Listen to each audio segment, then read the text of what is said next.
Saludos, República Dominicana. Soy José Eliseo Almázar y esto es Paneo Semanal. Dando, como siempre, en primer lugar, las gracias a Dios por permitirnos estar aquí con ustedes y a ustedes por concedernos el siempre grato honor de escucharnos por esta Sol 106.5 FM, de vernos en YouTube, en nuestro canal Paneo Semanal, y de seguir nuestras redes sociales Paneo Semanal, saludando como cada sábado a mi hermano y compañero Luis José Polanco. Muy buenos días, Eliseo, y muy buenos días a todos nuestros queridos y amables teleoyentes que nos dispensan el favor de su audiencia, como cada sábado, de 10 a 12 meridiano, en su programa Paneo Semanal.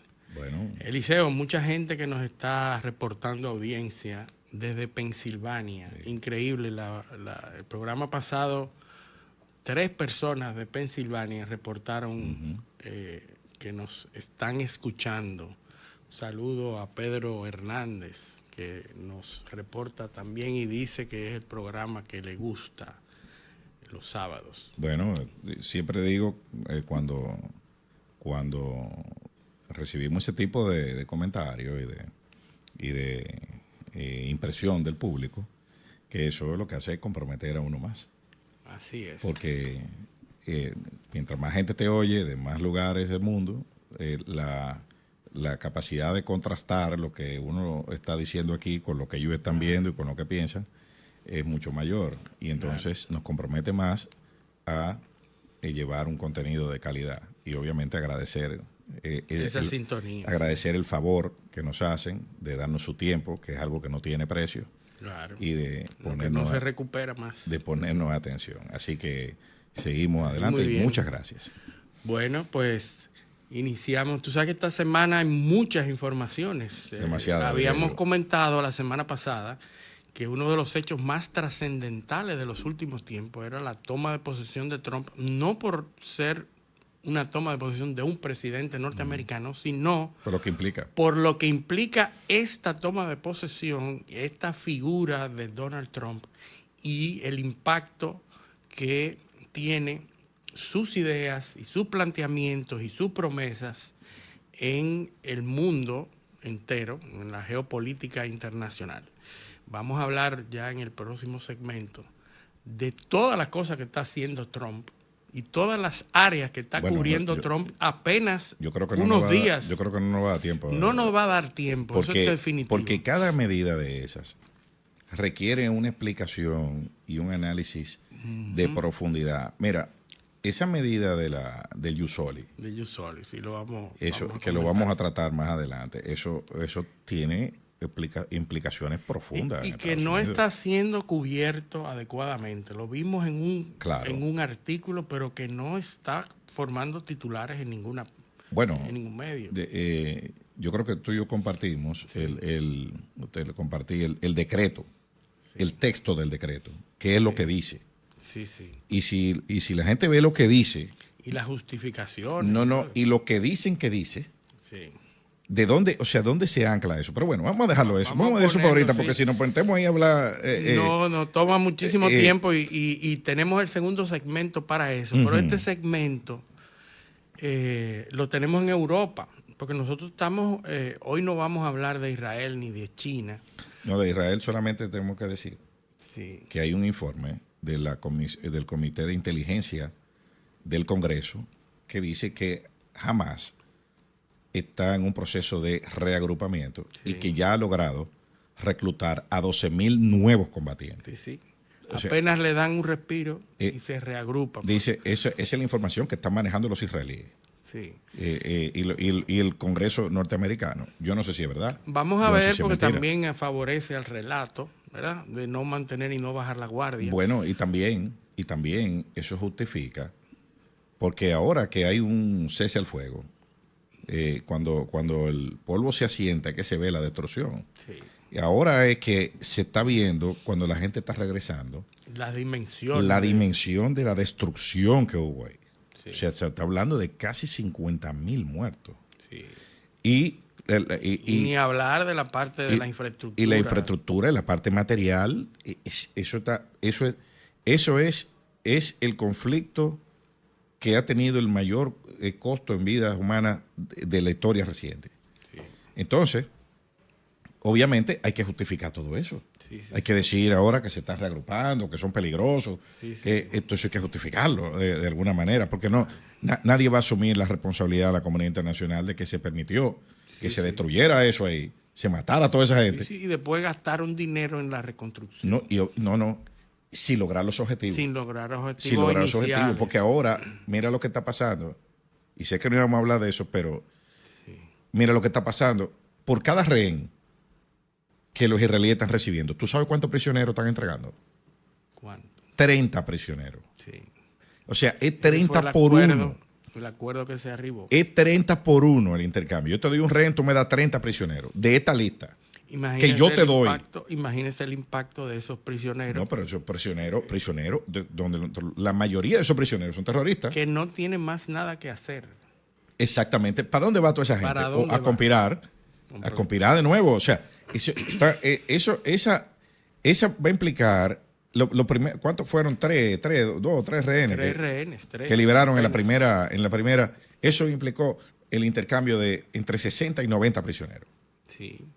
O sea, y ahora vienen, creo que ayer o hoy son 3 más que van a liberar. Ya tú sabes que viene otra lista de prisioneros que tienen que ser entregados bajo las condiciones que se pactaron. Eso es lo único que hay que decir ahí. El resto, todo el mundo lo sabe, que Israel ha invadido 3 países, o 2 países, ¿no? Ha intervenido. Bueno, invadió el Líbano, que tiene del río Litania hacia el sur del Siria. Y tiene el sur de Siria, nada más. O sea, y destruyó Gaza. Pero bueno, seguimos entonces. Habíamos hablado de eso porque es una situación que requiere mucho más pausa y se ha mantenido, pero el foco internacional está situado hoy en el mar Báltico. En el mar Báltico. Un territorio que había estado gobernado prácticamente por Rusia y los aliados rusos, porque no implicaba ningún peligro en las últimas décadas. No había ningún problema con que Rusia y sus bases en el Báltico dominaran ese escenario. La base de Kaliningrado. Kaliningrado, una de las bases más importantes que están de territorios rusos, pero no forma parte de la masa. No, porque está separada. Está separada. Creo que Lituania que está en el... Es una pequeña porción separada de la madre tierra rusa. Es una península. Una península. Entonces, ¿qué pasa? Ante la inminencia de las negociaciones entre Ucrania y Rusia, que vamos a hablar también porque Donald Trump presentó un plan de paz. Ante la inminencia de ese conflicto estar en negociación, pues el foco de la OTAN se fija en el mar Báltico. Ustedes recuerdan que nosotros hablamos aquí de unos barcos que dañaron unos cables submarinos. Hay que decir que en el Báltico también fue el sabotaje del Nord Stream. El Nord Stream. Del gasoducto. El gasoducto Nord Stream de Rusia. Que fue un sabotaje de Ucrania. Después se supo que era de Ucrania y de cómo Estados Unidos fue implicado y se había rehusado a participar, pero que al final ese famoso reportaje de este periodista muy importante que hizo un reportaje sobre cómo sucedió ese sabotaje. Así que salió, creo que en el New York Times. En el New York Times, así es. Pues habíamos estado viendo ese sabotaje. Hace algunas semanas mencionamos el sabotaje a los cables submarinos en el mar Báltico. Se acusó a unos barcos de personal chino con bandera de otro país que transportaba gas o petróleo desde Rusia, y se decía que 2 cables importantes habían sido saboteados por estos barcos, que inicialmente, Rusia fue acusada de tal acción. Lo que no salió en la prensa es que hace unas semanas en un reportaje del Washington Post, la comisión que estudió estos sabotajes determinó que no había sido sabotaje, había sido un accidente, probablemente por negligencia de la tripulación de esos barcos. Eso cambia mucho el relato. Completamente, pero el relato que queda es el sabotaje a los cables submarinos. Fíjense cómo ese elemento de que la comisión determina que fue negligencia, que fue un accidente, permanece como sabotaje y da origen a las operaciones que en el día de hoy y en los días pasados, hace unos cuantos días, se está llevando a cabo en el mar Báltico. La operación Centinela del Báltico. El Centinela del Báltico es una operación de la OTAN en donde varios países, miembros de la OTAN, se han comprometido a prestar ayuda aérea, ayuda marítima, para custodiar y vigilar y controlar las aguas del mar Báltico. Y la OTAN ha definido como una operación de mucha importancia y de seguridad extrema. Es decir, los aprestos que está haciendo la OTAN, provocados por un posible sabotaje que ya se sabe que no fue sabotaje, pero que permanece en el relato para justificar esta operación. Esa operación se mantiene en el mar Báltico para girar o cambiar el foco de atención al conflicto de Ucrania hacia el Báltico. ¿Qué quiere decir esto? Nuestra forma de ver. La inversión en armamento debe continuar. El despliegue militar debe continuar. La inversión debe subir. Debemos poner atención a esta zona que es de vital importancia para todos los países de Europa. Es decir, ahora mismo lo más importante es el Báltico, que es una ruta comercial, sí, probablemente para controlar la flota fantasma, que aquí hemos hablado de lo que es la flota fantasma y cómo Rusia ha logrado bypassear, eludir las sanciones a través de una flota que no es de bandera rusa. Compuesta mayormente por barcos griegos. Barcos griegos, barcos de otros países que tienen bandera de conveniencia, que transportan ese gas ruso y ese petróleo ruso que los países que están metidos en la sanción hacia Rusia no pueden comprar, supuestamente, pero que nunca han dejado de comprar a esas flotas. Porque son unas sanciones extrañas, porque son solamente cargan, o sea, van sobre el petróleo que transporta por barco.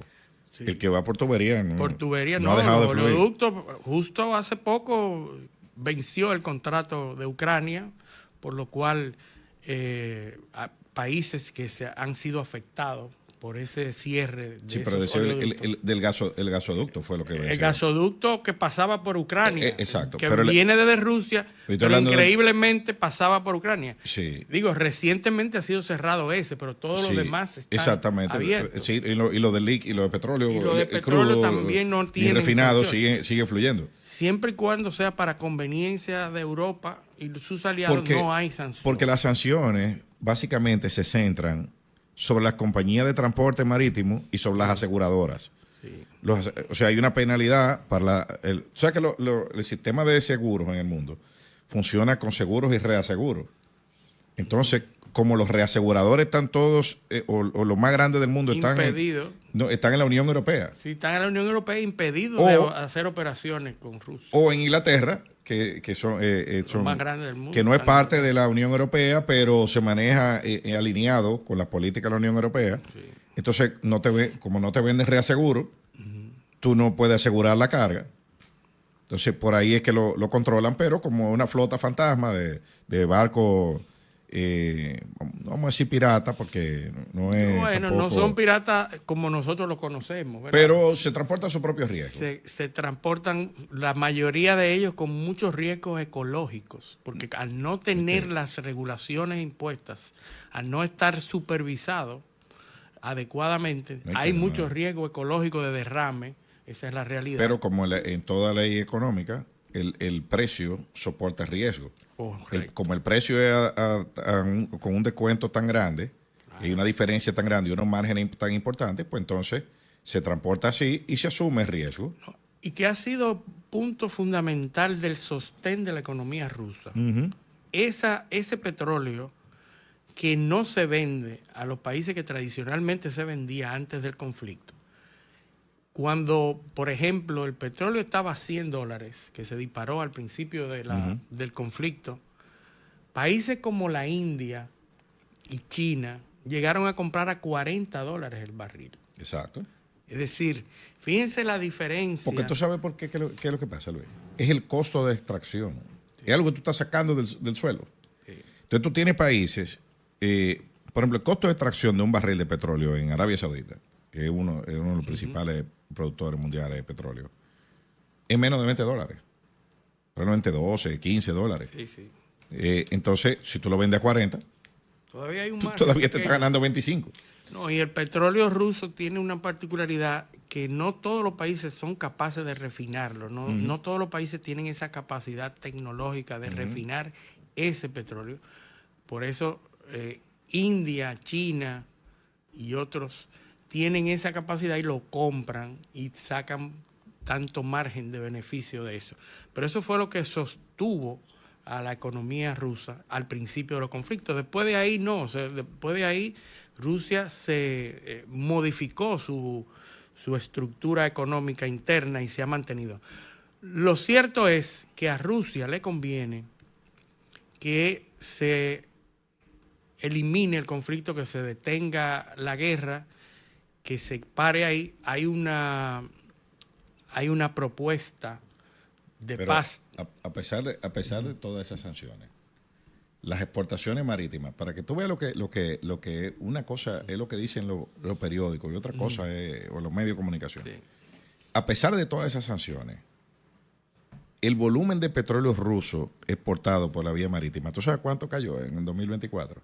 ¿Cuánto? 9%. Nada más. O sea, con todo ese cerco, ese supuesto cerco internacional que hay, solamente han logrado reducir en un 9% las exportaciones por la vía marítima. La otra ha seguido igual, la de la tubería, porque ahí no hay sanción. O sea que fíjate lo difícil que es cuando tú atacas la matriz energética del continente donde hay más gente. Sí. Tú estás hablando de China y estás hablando de India, donde hay entre los dos. Sí, más que el mundo entero. Bueno, China tiene ¿cuántos millones? 1.300 millones. Bueno, muchísimo. Eso es. Ajá. Y toda la gente. India tiene también un poco más. 1.300, 1.500 millones probablemente. 1.411 millones. ¿Tiene en quién? 2023 China. China. Bueno, India tiene similar o más. Yo estoy hablando de casi 3.000 millones de personas en el mundo. Sí, sí. ¿Entiendes? India tiene la misma cantidad, un poquito más. 2.800 millones. Pero tú le pones de ñapa, porque tú sabes que la gente habla de millones aquí. Como, sí, como tú le pones de ñapa, qué sé yo, uno de los que está cerca de ahí, Bangladesh. Si tú pones de ñapa, tú ves. O pones Filipinas, que tiene 100 y pico de millones, o Japón, que tiene 100 y pico de millones también. O sea que tú estás hablando de 3.000 millones de personas. Sí. Indonesia, que tiene muchísima gente. Entonces, no es fácil desde este lado del mundo, desde la visión de Europa, que son, con comparación con esa economía, son tres gatos, frenar la demanda de energía que tienen esas economías, que tienen que comprar petróleo donde se lo vendan. Que de hecho Trump hizo una declaración de las tantas que ha hecho después que tomó posesión. Sí, ha hecho mucho. Trump dijo en Davos que él iba a tratar de imponer o sea, de negociar con los países de la OPEP Sí, esa fue una de las más importantes. un aumento de la producción de petróleo para bajar los precios. Sí, y esa es la razón por la cual Arabia Saudita no se quiere meter con los BRICS. Quiere mantenerse equidistante con esta administración, no con la anterior que ni le tomaba el teléfono, pero ahora con la administración Trump sí. Sabemos que los desplantes a Biden. A Biden fueron increíbles. Y no le tomaba el teléfono. Y Anthony Blinken, que lo dejaron esperando. Pero ahora no. Bin Salman lo dejó como 5 o 6 horas esperando. Acuérdate que el nuero de Trump tiene importante negocio en Arabia Saudita. El yerno. El yerno Kushner, el esposo de Iván. Que es judío. Ivanka. Sí. O sea, es judío, pero tiene negocio con los saudíes. Así es. Y por eso pudo incidir en los acuerdos de Salomón, que fueron muy importantes a pesar de que no se toman mucho en cuenta en la administración pasada. Pero para terminar lo del Báltico, aquí hemos hablado de la importancia geopolítica del mar Báltico.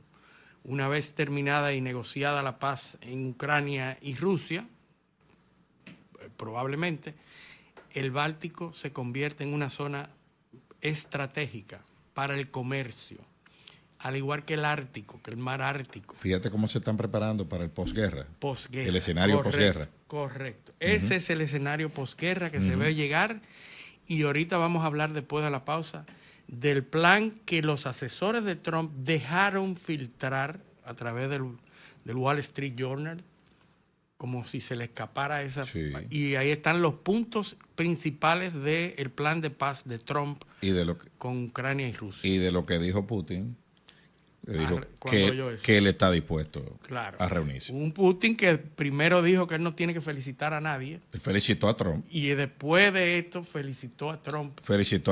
Y no solo eso, sino que dijo que está dispuesto a reunirse. Sí, así para hablar de paz. Así que vámonos a la pausa. Esto es Paneo Semanal, no le cambien. Un paneo con habilidad, encuentro e interrogatorio.